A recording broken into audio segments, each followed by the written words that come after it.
certified urgent na po ng Pangulong Bongbong Marcos itong bill, no? Panukalang batas para sa, well, ito, kayo na po ang magsabi sa amin ng bakit kailangan sertipikahan na urgent Urgent. ang Pangulong Bongbong Marcos itong Agricultural Economic Sabotage Bill, Senator.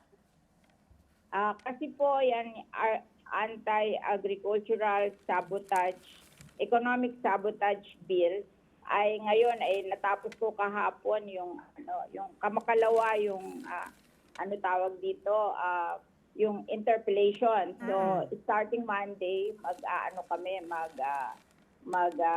amendment kami. Ngayon kung hindi siya certified, imposible na namin mapasa kasi hanggang Wednesday na lang ang session ng Senate. So, pag certified kasi, pagkapas mo on second reading, pwede mo na i-third reading, tapos na yon. On the same day. Pero kung hindi certified, another 3 days, which we cannot do kasi tapos na ang session ng Congress by Wednesday. Okay. Last day namin is Wednesday. Wednesday. So, Senator, ito nga yung Bill number 2432, no, na talagang hahabulin na yung mga smugglers, hoarders, economic sabotage na talaga pong ipapataw sa kanila.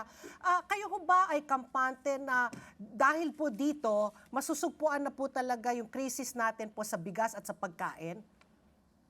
Alam nyo, kami talaga, mapapaganda lang namin ang batas. But the implementation of the law will belong to the executive department.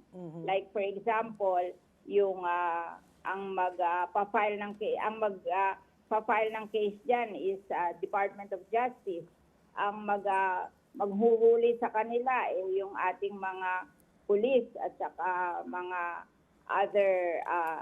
other agency na inauthorize namin. So, pag hindi rin nila ginawa ang trabaho, hindi rin kami magtatagumpay. At magkikreate kami dyan ng special court for anti-agricultural economic sabotage law.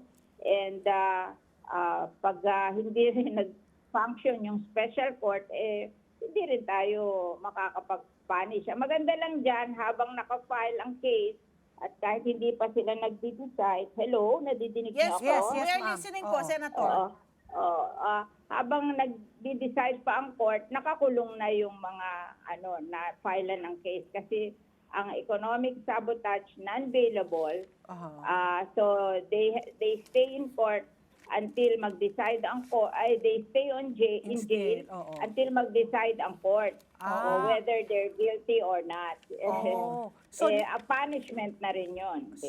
So mere suspicion, maski na hindi pa proven, ito yung magiging bagong, kumbaga this will be the new item, no, na wala sa dating batas, na pag ikaw Meron po... yun.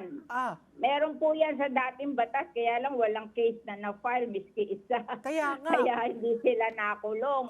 Tapos, ngayon, hindi na lang smuggler. Yung dating batas for smuggler only, agricultural smuggler. Ito kasama na ang profiteering, hoarding at cartel. Okay. Senator.